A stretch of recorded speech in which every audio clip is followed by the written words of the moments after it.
Hello दोस्तों, आपका हमारे यूट्यूब चैनल में स्वागत है। दोस्तों, आज इस वीडियो में हम पढ़ेंगे class 7th CBSE book Hindi पाठ्य पुस्तक का अतिरिक्त पठन पढ़ेंगे। तो आपको क्या करना है, इस वीडियो को अंत तक देखना और यदि वीडियो अच्छा लगता है तब लाइक करके जरूर जाना है और जो भी चैनल पर न्यू उन्हें सब्सक्राइब जरूर करना है। तो आज चलते हैं हमारे पाठ्य तरफ। क्या कहा गया है? मूर्ख धीराज, मूर्ख धीराज, ठीक है ना। राजा कृष्णदेव राय के दरबार में प्रतिवर्ष मूर्खों के राजा मूर्ख धीराज की उपाधि के लिए एक प्रतियोगिता का आयोजन होता था। इस प्रतियोगिता में सभी दरबारी भाग ले सकते थे।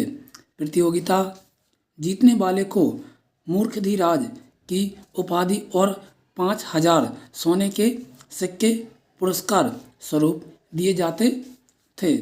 इसी कारण सब इस प्रतियोगिता की उत्सुकता से प्रतीक्षा करते थे। लेकिन हर वर्ष तेनालीराम ही इस प्रतियोगिता के विजेता होते थे।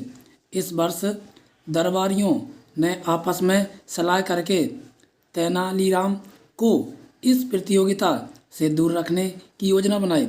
उन्होंने तेनालीराम के निजी सेवक को रिश्वत देकर उन्हें कमरे में बंद करवा दिया ताकि वे प्रतियोगिता में भाग लेने के लिए राज दरबार ना पहुंच सकें।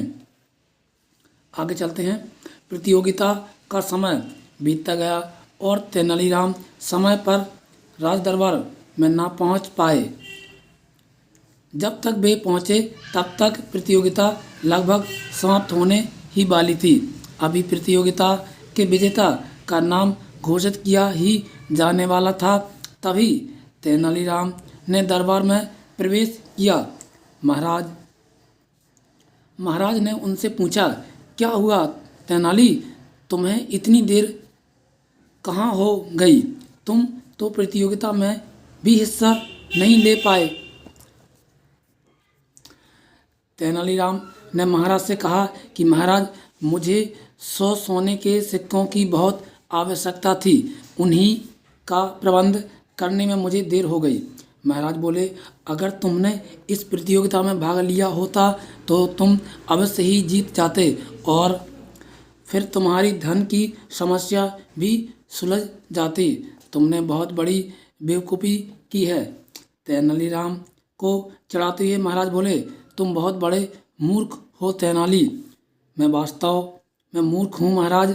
तेनालीराम दुखी स्वर में बोले, तेनाली, आज तो तुमने बहुत ही मूर्खतापूर्ण हरकत की है। तुम मूर्ख ही नहीं, महामूर्ख हो। तुमसे बड़ा मूर्ख मैंने आज तक नहीं देखा। महाराज लंबी सांस लेते हुए बोले, इसका मतलब मैंने अपनी उपाधि वापस जीत जी महाराज। तेनाली खुशी से उछलते हुए बोले। अब राजा कृष्णदेव राय को समझ में आया कि वे क्या बोल गए हैं, पर तीर तो कमान से निकल चुका था और महाराज अपनी गलती मानने वाले नहीं थे।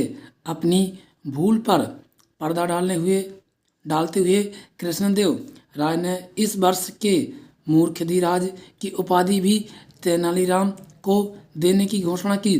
सभी दरबारी चकित थे, पर महाराज के निर्णय के आगे सब नतमस्तक थे। विजेता व्यक्ति की यही पहचान होती है कि वे अपने साहस, धैर्य और चतुराई से अंतिम क्षण में भी परिस्थितियों को अपने पक्ष में कर लेते हैं। तो ये थी आज की हमारी स्टोरी। आपको कमेंट बॉक्स में बताना है।